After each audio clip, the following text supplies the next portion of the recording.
Did you know that parents rank financial literacy as the #1 most difficult life skill to teach? Meet Greenlight, the debit card and money app for families. With Greenlight, you can send money to kids quickly, set up chores, automate allowance, and keep an eye on your kids' spending with real-time notifications. Kids learn to earn, save, and spend wisely, and parents can rest easy knowing their kids are learning about money with guardrails in place. Try Greenlight risk-free today at greenlight.com/audio.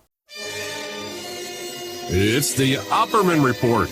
Join digital forensic investigator and PI Ed Opperman for an in-depth discussion of conspiracy theories, strategy of New World Order resistance, high-profile court cases in the news, and interviews with expert guests and authors on these topics and more. It's the Opperman Report. And now, here is investigator Ed Opperman. Okay, welcome to the Opperman Report. I'm your host, private investigator Ed Opperman. You can find me at Opperman Investigations and Digital Forensic Consulting, either directly by emailing me at oppermaninvestigations@gmail.com, or you can go to my website, emailrevealer.com. If you like our show, be sure and check out our Patreon, Opperman Report Patreon. I put up 8 hours of new exclusive content there each week. Okay, and plus all the shows you're hearing right now with no ads, ad-free. So it's a really good value and it helps support the show. Our old archives are all free. You can find them at Spreaker.com with the ads. But we have a good community there. We have a chat room, and you get an email notification anytime I put up new content. And I do a live show there every Friday night exclusively, just a solo show. I just talk about things on my mind. Our guest today is a gentleman from Twitter named Artisan Loaf at Twitter. You can find him there. I came across him because he's a frequent guest with Ocelli and Franz, Aaron Franz, and some other folks over there with the Ocelli group. And he has some interesting things he wants to tell us about Elon Musk. So, Artisan Loaf, are you there? Hi, Ed. I am here, and thank you very much for having me on your show. I've listened to you quite a few times over the years. I'll be honest, I'm not a consistent listener, but I do really enjoy some of the great work you've done, and thanks a lot for having me on.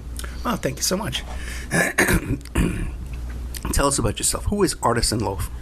I am just a regular dude that has been fortunate enough, I guess, to live a sort of fairly interesting life. I've managed to see the world and seen various industries and all levels of society, I guess you could say, and I've been very fortunate enough to look at it in a somewhat detached way. Perhaps this year, like many people, has brought some of us closer to reality than we were before, maybe. And yeah, so I've that's kind of me. I've worked all over the place doing all sorts of different things, and I came into the Elon Musk Tesla thing just as it was a hobby more than anything. I was like, I'm quite interested in the automotive industry and cars and everything, transport in general. And when you hear a new company coming up doing some interesting things, I was like, oh, I'm really into this.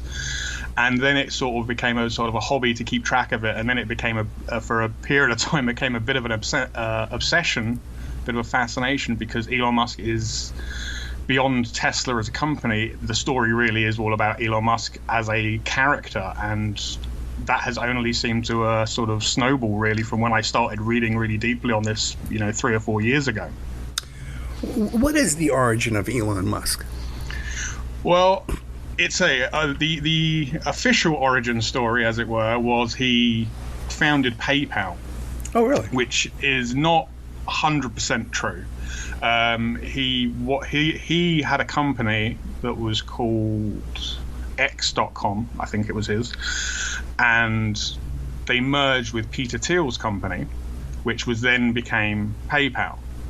For a brief period of time, Elon Musk was the CEO and chairman, I think, of PayPal, but his terrible sort of business sense meant he got forced out of PayPal by everyone else.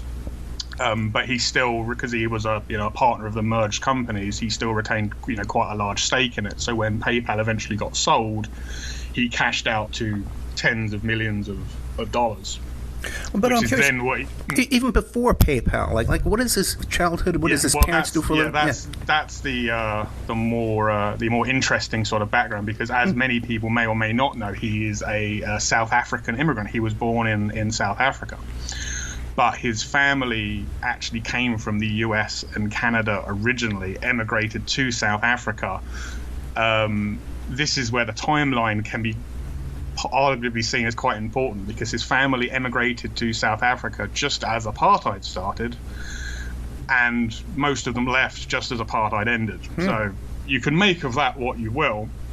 And his father, which is the only side of the family that you really get any kind of dirt from, because they're basically estranged at this point. And his father, had a ownership stake in a emerald mine and was a pilot and things like that. So not exactly from humble beginnings, even if he does try to frame sometimes his, he arrived in North America with a backpack and a dream, is pretty much what he said on Twitter before. But it does kind of undermine the point that he came from a very stable and wealthy family background, if not a happy family. And the reason why he could arrive in North America with basically nothing was because he had a right to Canadian citizenship through birth. So again, not the typical African immigrant story that we tend to associate, and what he wants us, it seems, to believe from the way he's talked about his upbringing. And that's one of the sort of annoying things. Basically, the only sources of information from Elon Musk as a child are from his own family. And they're obviously all very invested in keeping his aura maintained. So yeah, he came from South Africa. I think he left South Africa when he was 16 or 17. And from straight on, it seemed to be he was an entrepreneuring type, and has managed to sort of snowball his way into bigger and better things, usually getting bought out rather than actually making a viable business, it seems, because only recently has he managed to seemingly turn a profit with Tesla, and even that is very arguable in many ways. What about any military background, college? No, he did go to the college in the US.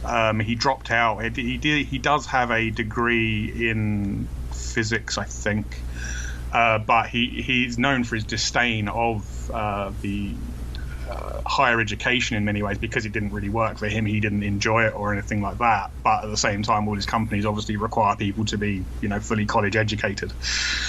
So, but as far as I'm aware, he has no military background whatsoever, except obviously he's now a military contractor, which is obviously quite a step up from where he came from. And that's one of the things that I find very frustrating about the people that sort of say the framing of Elon Musk's success, where he came from nothing, where he didn't. But the fact he's still, he came from the 1% and became the 0.0001%. That is an achievement in itself. You don't have to be from nothing for that to be an achievement. So for me, it's just one of those things that I find very frustrating, where people talk about him like he completely did it all by himself, where no, he didn't. He had a very comfortable background to start with, and he had plenty of opportunities to fail and do different things.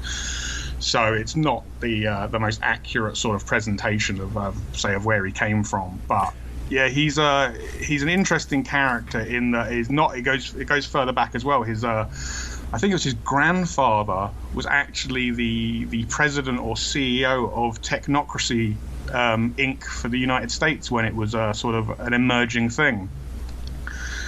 So I don't know if you know anything about that. No, I'd never heard of Technocracy. No. Yeah, it's a system of government sort of idea of technocracy being instituted as a sort of system of government. It's a little bit more airy fairy than that, shall we say, but it very much is. I find it quite interesting to say. I think his grandfather was the director or CEO for a period of time, but now if you listen to the way Elon Musk talks about things and his plans for colonizing Mars, it very much seems to follow through in his the family lineage to be that kind of, say, technocratic sort of elitist, as it were, if you know what I mean. And it's interesting because when I asked you, what was his previous employment, you mentioned that he was a CEO of PayPal or ran PayPal. Something. Yeah. He must have started off as an employee somewhere. No, I don't think he really did. Really? He started very. If you go back into sort of the history books of it, he worked out some sort of arbitrage scheme. This was in South Africa when he was a young child, buying candy very cheaply and then going to the rich neighborhoods that he was probably allowed to go into and then selling candy door to door, making loads of money. That was his entrepreneurial start. Then he made some video games, which he sold for, I think, next to nothing, and no one really knows anything about them, but that's the part of the official canon of his life. But then when he was in America studying, that was when he founded his initial company that really started this chain of events that snowballed into becoming Tesla and SpaceX, of a company called Zip2, which is basically like a Yelp kind of directory services website, which he then sold for a considerable amount of money, which is then what he used to fund his version of PayPal, and so it continued on from there. But now he's worth a couple of $100 billion, I think. Now it's hard to keep track because it goes up like every day how many billions of dollars Elon Musk ends up being worth.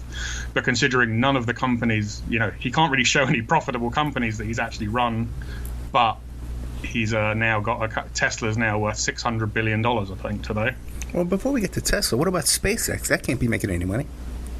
Well, no, that's it. So they're constantly raising new funding rounds to get their goals, and their theory is, at least on paper, is that because they're reusing all these rockets, right? So where no other company reuses the rockets, so if they're reusing the rockets, they're gonna be able to make savings, but it's after. People have done the math. They reckon it's after 8 or 10 launches of the same rocket does it start to, generate real savings. But it seems like what the company does, at least at the moment, because they've not got anywhere near that, or they've only got maybe one rocket that they've used it more than 5 times.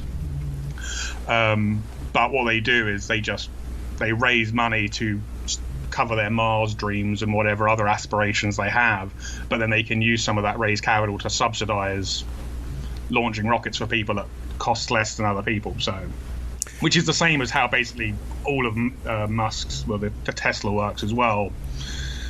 You raise money from capital markets to subsidize your business, which then you grow, which you can then continue to sell, $1 for 80 cents, which gives you a whole load of revenue, which then says, oh, well, we're just, next time round, we're going to break even and we're going to get over that hump and then we're going to be profitable forevermore. But, you can always push that dream that next quarter out or the next year. It's all with Musk, it's always in a year or 2 years, but that year or 2 years often never comes. Now, the SpaceX, too, they did this bizarre thing where they launched like a car into space. What was that whole thing? Right. Well, that was just a test of one of their prototype rockets, and Elon Musk, being, I will give him credit as much as I very much dislike the man. He's a very smart person and saw an opportunity to do a cross-marketing scheme. So they strapped Elon Musk's personal Tesla Roadster, one of the original cars that they made back in 2008 or whenever it was, strap that to a SpaceX rocket for a test, whereas normally if Boeing or someone else was doing a similar test, they would just strap a very large block of concrete to it. They thought, instead of doing that, we'll strap this car to it, and then you've got this massive viral marketing campaign that basically didn't cost Tesla anything and made Tesla, Musk, and SpaceX look pretty cool, because they've launched this car into space and there's video streams of a spacesuited man sitting in this car floating around in the atmosphere. It was totally bizarre. Yeah, it's a bit great. It's you remember it. It's like, how many marketing stunts do you remember? But the thing is, Elon Musk is pretty good at that. Yeah, I remember, but I'm remembering because why the hell did they do it?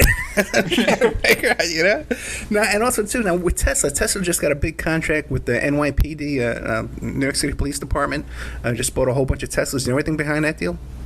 I do not know anything behind that deal at all. I do know that the New York and Tesla have an interesting relationship, though, as Tesla has a factory in New York.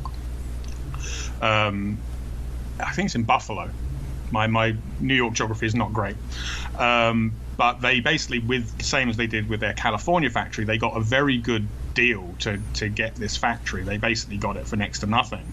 But as part of a state aid package, they were obligated to certain hiring requirements and all these kind of things to say that, it's worth the state's investment into bringing you in as an employer, which obviously we could argue about the the goodness of that kind of idea to start with the local governments picking and choosing beneficiaries of subsidies and all that kind of thing. But as would typically be the way, the Tesla really struggled to do anything with this factory by all appearances, and a lot of the time it seems like Musk doesn't even remember that this factory exists, because he visits all the other factories and talks about all the other ones, but he never really talks about what's happening, because he talks about obviously the California factory, what they're doing in Nevada. Obviously now they've got the China factory being it's built, and they've got a German factory coming up, and they're looking at now doing one in Austin, Texas, I think, as well. So they've got all this stuff going on, but for years they've had this factory in New York that doesn't really seem to do all that much. But because obviously the New York government doesn't want to lose face on it, I think at least 3 times now they've reevaluated the agreement Tesla and New York came to for this factory, and steadily eroded the requirements so it doesn't look like the New York state made a bad investment in going, in getting in bed with Tesla. So that's the thing. That's the sort of main thing of Tesla in New York. This specific deal with the NYPD, I don't know, but I would say that there does seem to be quite a few police departments have bought Teslas recently in the last year or two since the Model 3 came out to try and improve their public image and say that we're being environmental and green now, we care. So here's a Tesla to show that we're trying to save money and look after our communities and all that sort of thing. So I think that's really what it's about. I don't think Tesla has anything particularly involved with those kind of deals. I think it is just the police saying, well, we can spend money here on cool things and do a bit of PR at the same time. Yeah, which is more than they can do with military grade equipment, which doesn't look quite so good. We may be choking you to death, but we're doing the environment. We're helping the environment. Exactly. No tailpipe emissions while we're beating you to death. That's fine. Now, when you mentioned Nevada, you're talking about that boring company? No. In Nevada, Tesla has a factory as well. Doing what? They make the batteries in Nevada. Oh, really? I wasn't aware of that. Okay, that's interesting.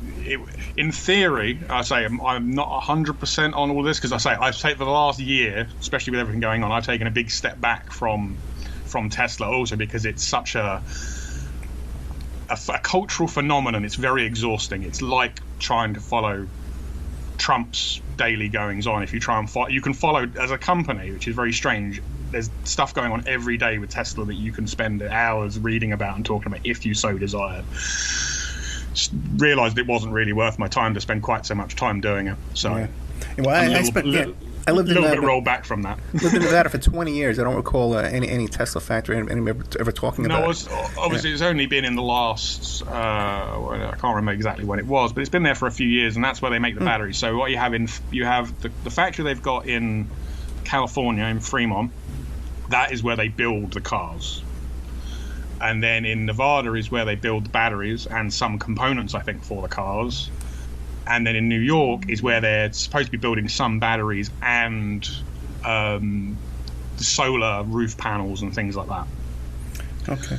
So yeah, so they have a big factory in Nevada, and which is that's their sort of their premier one. That's the Gigafactory 1. Is the one that's in Nevada. So that's the one that most people sort of think of as the Elon Musk super factory sort of thing. That's the one that they're talking about rather than the one in California. Hey, what do we know about his personal life? Is he married? He's been married 2 or 3 times. And this is one of those sort of things which a lot of the Elon Musk fan base really treats him like he's just this sort of socially awkward, humble engineer type that just wants to be in his lab working away on his crazy inventions to make the world a better place. But at the same time, when he's doing that, he basically exclusively dates pop stars and supermodels and actresses.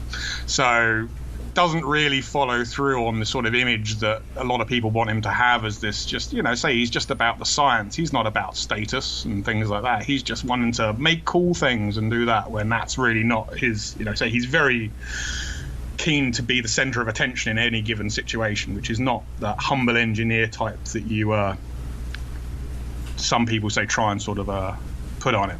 But, he has been married a couple of times, and this is one of the interesting, one of the sort of key examples of the part of the Musk mentality is, I believe it was on their their wedding night or on their honeymoon with one of his first wives, he said to her, don't forget I'm the alpha in this relationship. And on another occasion, he said, apparently to her, that if you were one of my employees, I would have fired you already. Which is, in these two sort of statements, a very interesting approach to a holy union between two people. It's, I think that says a lot about sort of his mentality, and that does seem to be how he views it, and that's, I think, comes from the PayPal situation where when he got forced out of PayPal, he has since made it sure that he can never be in a situation where anyone can stop him doing what he wants again, or take away his companies from him. So he's very much now a complete control freak because he lost some of it once. Since he's in a defense contractor now, any indications of him being like a CIA front, an intelligence front? Well, I think his connection to Peter Thiel is probably the strongest one in that regard. I don't really think he's an intelligence front or anything like that, because he seems like he's just too much of a liability, because he just says too many stupid things too often. Obviously, that would be a really great, a great cover for it, but with how sort of systemically important this buffoon effectively is, I just find it very hard to believe that he's actively working, he's knowingly for some sort of intelligence agency. But I think his Peter Thiel was the other main co-founder of PayPal with him. There were other people involved as well. I don't want to say there wasn't anyone else. It wasn't, but they are the two people that outshone everyone else after the fact, effectively. So obviously we know Peter Thiel's very now deep into that kind of world. So I'm sure he's aware of it, and Elon Musk has definitely many dealings with them, but I don't think he's an active agent, as it were. I think he may well be a patsy later on. I don't have much, because I don't think he's got the mentality for it, to be honest, because I don't think he's too impulsive. Now off the air before we started, you had mentioned there's some kind of connection between Elon Musk and the right-wing conservative highly litigious defamation lawyer Lin-Wood, who now is working on the ballots, lawsuits there down in Georgia, all over the place. What's their connection? Well, this is one of my sort of little things in life now that I will forever be annoyed about, is that I will always know who Lin-Wood is. That's just one of the things I now have to carry with me as a burden for the rest of my life.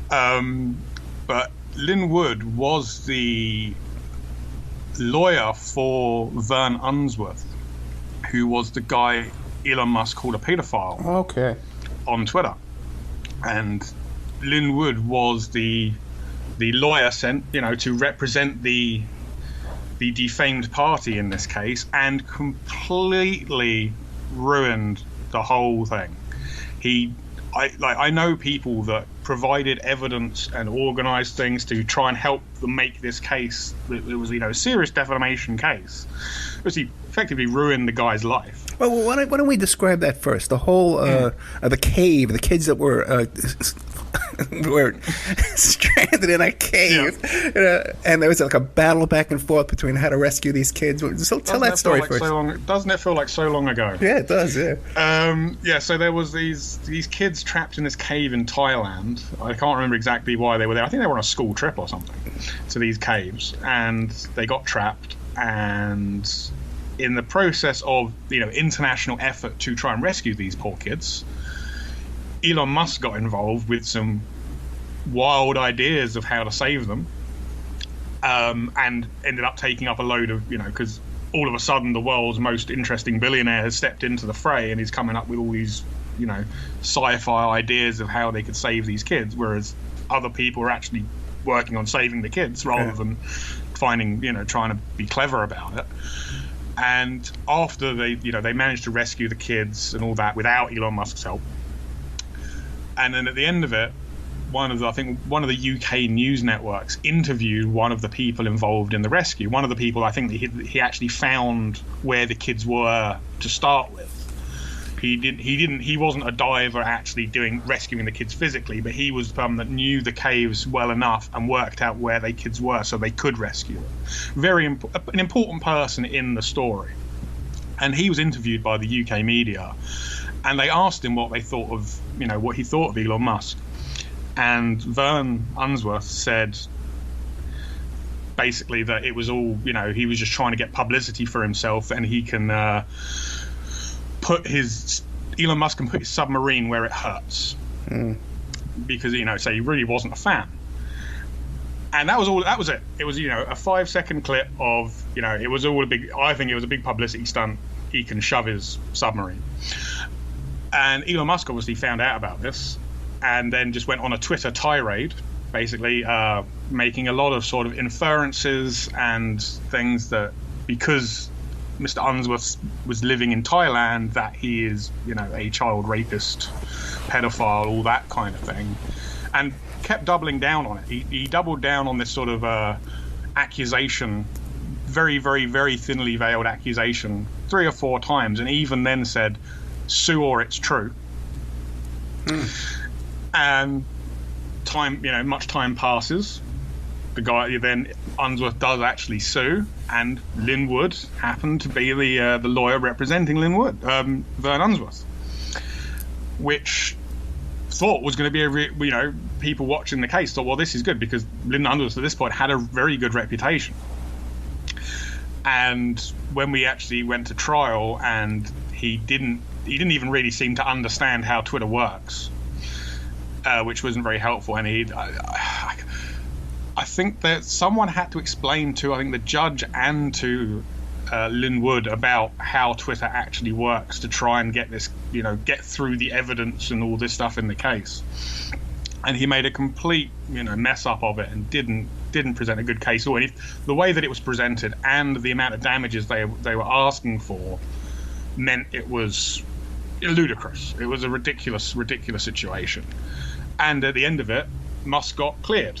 And it didn't really help, I think, in some ways that basically they ran out of jury pool that wasn't in some way connected to Tesla and Musk, because they'd gone through a bunch of, when they were selecting the jury pool for this trial, a bunch of people had got, thrown out for various reasons, and then they still ended up with, I think the foreman on the jury was a Tesla owner and things like that. So it was this is a problem when you're trying a case in California where is the biggest market for Tesla and Elon Musk fanatics. So. This is fascinating. So I'm looking this up, and it says the defamation case began in December 2019. Lin-Wood is on Twitter 24 hours a day now. He must have really, really enjoyed that lesson he got, man. Because I don't think he's gotten off. No, he very much hasn't. I might say one of my now claims to fame is I got blocked by Lin-Wood before anyone knew who he was, because after the Elon Musk trial, I tweeted at him, so if we were unsure if you were incompetent, that trial really confirmed it for us, something along those lines, and he blocked me for that. So, which is really annoying now, because I've been missing all the stuff that he's been saying on Twitter with all the Trump stuff, because he's blocked me prior to all this. So, you're missing a lot of good stuff. But the thing is, you were working for the plaintiff in that case. You were assisting him in some way. No, I know people that were trying to, and were collating information and evidence to be presented, hopefully, because so obviously Elon Musk has such a massive reach, and part of the idea of the defamation is, did people believe that the accusation was true?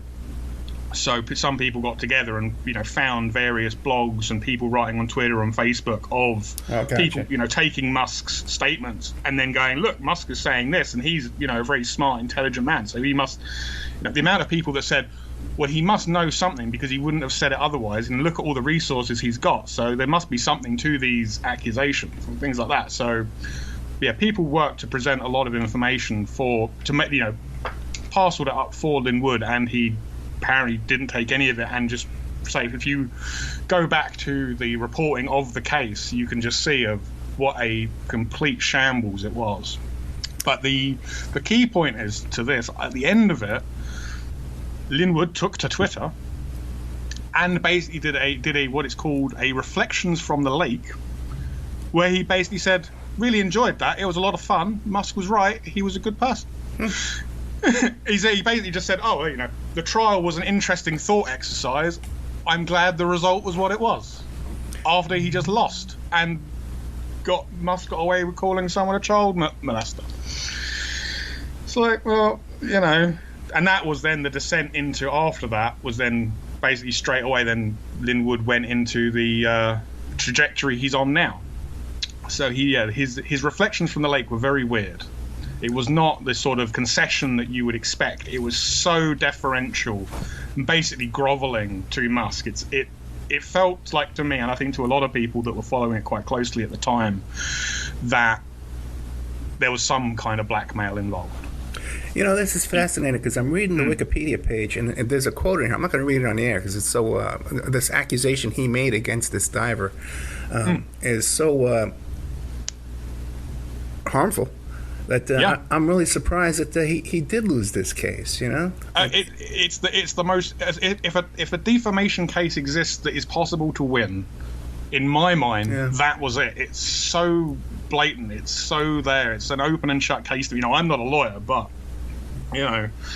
It's how can you argue with that? Musk sent a very accusatory email to the BuzzFeed news reporter, but he put off the record on it. But it doesn't matter because you're still telling a third party a defamatory. I forgot all about that. But that email by itself. Stands as everything, and the fact that he hired private investigators to go after, and that was a good one. Musk got scammed by a dodgy private investigator person that was based in the UK or something, and Musk to send him $50,000 to come up with some evidence, supporting the accusation. Oh, really? The guy didn't do anything. He just took $50,000 off it basically, and he was just saying it was some UK. It says something like he was a convicted felon. That's it. He had some criminal background, but he was up. He managed to come over credibly, I guess, to say that he could dig up some dirt, and that was it. Just got took for $50,000 off it. So Okay, this is an interesting story. That is an interesting story. Mr. Yes. That's it's my father's name. I think social media obviously has become ever more so, and especially this year has become a very important part to, I think, many people's, if not the majority of people's lives. And as we've seen with probably people that we both talked about quite a lot, of Trump and Musk, they very much use social media as their primary method of engagement with the general public.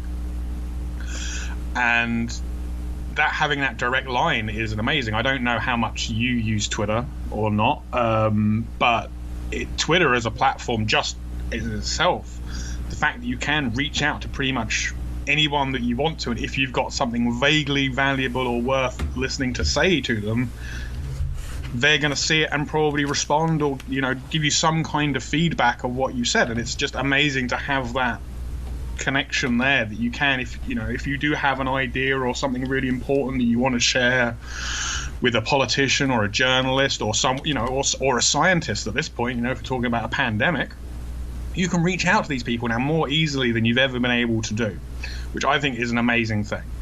But then we have the other side of it that really seems to be very concerning now, especially when we, the year that we've had, where people are now only getting their information filtered through Twitter and Facebook, and we're getting ever more into these little corners of these worlds, and we have no way of really, the average person has no way to easily or even accurately weight the value of the information that they're being presented. And we see things like this with the pandemic. The amount of people that, I would have thought are very intelligent, reasonable people until this year, where they're now retweeting and reposting screenshots of COVID or Trump conspiracy theory stuff. and it's spreading so far and so much, and I really don't see how we can step back from this sort of the abyss that we're looking into with it, because there is just, as I'm sure you know yourself, an overload of information constantly. You're never short of information, and if you want information that just constantly reinforces your pre-existing ideas, there are corners of the internet that are going to do it for you. And when easy ideas are easy to sell, and that's obviously what a lot of people are taking on now. And to me, it's absolutely terrifying, the number of people that are just searching the internet for confirmation bias and becoming so entrenched in circular logic and their existing views. This is something we've been talking about for years, because a friend of mine, Corey Levitin, was a columnist, years ago did that hoax about saying how they found sperm in a monster drink, and it made Rockstar, whatever it was, and it made the rounds all over the place. So we've been talking about this for years. And what I used to do, back when Facebook was early, in the early, like 2006, 2007, if I was arguing with somebody about a topic, I would just create a blog, for 10 minutes, Blogspot, Journal of Scientific Research in the title. Type a couple of lines, and the link would show up with the title, and I'd say, read this article, it's all in there. And no one would even click on it and see that it was a total bogus link. Source is a source, yeah. Yeah, you just need the title. We've come so far from that now, where you don't even need to put that much effort into it. You can literally write something in Notepad or in Word, take a screenshot of it, and then take a picture of your screenshot, and then post that, and then suddenly it becomes verified information. Or worse, a meme. People take these memes and they think that's a source. No one checks anything anymore. And I think for the average person, so I find it very difficult for myself that someone reasonably engaged with it. Say over the last year or so, I've taken a real big step back, not only from the Tesla Elon Musk thing, but from following the news in general, because it's just exhausting. It's this. So I think that's part of the design of it. It just wears you down. If you try to follow current events every day, it's a full-time job just to even try and be aware of what's going on, I think, without actually getting anywhere with it. So, and now we'd say people are getting this super condensed, completely unsourced, unverifiable rumor mill that is now Facebook. It seems Facebook seems to be the biggest perpetuator of this meme news, viral story kind of way that we now people consume information. Just say people that are completely, they're not on the message boards deep into the QAnon stuff or anything like that. They're just people that are just on Facebook and seeing something that was posted by their cousin. They go, oh, well, that makes sense. It's about, the Democrats and Bill Gates. Well, I'm gonna send that to everyone I know, and it just snowballs from there. But it doesn't. There's no basis to it. It's literally just someone writing a few things in Word and then sending it out there and just saying, well, that's probably true, isn't it? We all, the message is the truth, not the details. Right. Remember a few years back, Bill Gates gave a commencement speech at a graduation speech, and then you tell him, no, Bill Gates never said any of that. But they'll say, it doesn't matter because I agree with the sentiment. I agree with it. Doesn't matter that it's made up and it's fake. That's what I agree. It's just the most bizarre thing. And this can't be by accident, because they got the internet, the advertising on the internet, they got us so data mined, they could stop that if they wanted to. They could wipe all that out and scrub it, if they wanted to. It's like years ago, I stumbled on this thing on YouTube where there were all these videos of kids, usually clothed, but dancing around provocatively and stuff like that, and 3 million hits. 3 million hits, 8 million hits, and every comment in the thing was about masturbating and all this kind of stuff. There's no way they could not stop that content. Some of these videos you had to prove you were an adult to click on it, of an 8-year-old kid in a swimming pool. So it's not like they don't know, Oh, they know. Yeah, they know. They say it's just I don't know about those specific situations, but I think especially in the politics stuff. This is what platforms like Twitter thrive on. The misinformation is engagement. It's like people are incentivized to give bad opinions. That's the amazing thing that we have now. People are, it's incentivized for people to say something that they know is probably shouldn't say on Twitter, but it's going to generate so much reaction. You're going to get all that engagement. You're going to get the views. You're going to get reactions. People are going to talk about you. It's going to boost your profile, and that's sort of I think that's quite separate, really, to what we were talking about before. But that is what people are effectively encouraged to do now, to give their worst opinions to the world and then try and defend them. But there's also this unwritten thing going on, right? That if you're arguing with somebody and they have like 10,000 followers, there's that unspoken intimidation that, hey man, if you and me get into an argument, 10,000 people are going to be storming all over you, you know? Mm-hmm. Mm-hmm. And that's the thing to say that Elon Musk does very well, is he's done that on many occasions, where he will call out someone for, there was someone that wrote an article that he didn't like. He will call them out on Twitter. But obviously he's calling them out with his now, I think, 17 or 20 million people that follow him. And some of them, are effectively in a cult at this point, because they think he is the only person that can save humanity from global warming and climate change and all that kind of thing. So he has, and that's, people have been, very seriously harassed in many ways by Elon Musk personally, sending his dogs after them, even not explicitly saying, "Oh, go and mess this dude up," but you don't have to. If you say this person is attacking me and being very unfair, when you're saying that to 17 million people and a good 100,000 plus of them think you're the best person alive, you're going to get a strong reaction from that. So it's very difficult to criticize certain levels of people on the internet because of that. And you have a complete disparity in the dialogue. You can't have a reasonable conversation when one person holds so much power on the platform. Yeah, it's an unspoken intimidation. Now, he has that many followers? So he has 17 million? I will check right now. I wonder why. I mean, that's well, he's a very interesting person. So what's he up now? He's 41 million followers. Really? Yep. That's fascinating. I can't imagine. Because he's a meme of a person. He's out there tweeting memes and making memes himself, making himself a meme in some situations. That he very much captures a certain energy of, unfortunately, internet troll culture, I think, in many ways. And the fact that he is, the person that is offering hope, and he's about the only person, offering secular hope, as it were. I think that's a thing, whereas, obviously, in a society now, we have much moved away from organised religion as defining people's lives. And there's a lot more people that are agnostic or atheist or whatever. And Elon Musk is a person that is effectively offering hope and something to believe in to people that don't have that cultural touchstone of a religion. Hey, real quick, because we're running out of time, you mentioned before something about mining on the moon, and I let it slip right past. Or Mars? What is that going on? Yeah, well, they say there's various rare earth and special things on Mars and the moon and things like that. And if you wanna, Musk wants to colonize Mars. He thinks Earth is doomed or is eventually going to be doomed. So we need to establish colonies on Mars. And obviously there's going to be resources there that we can exploit to make Mars a better place.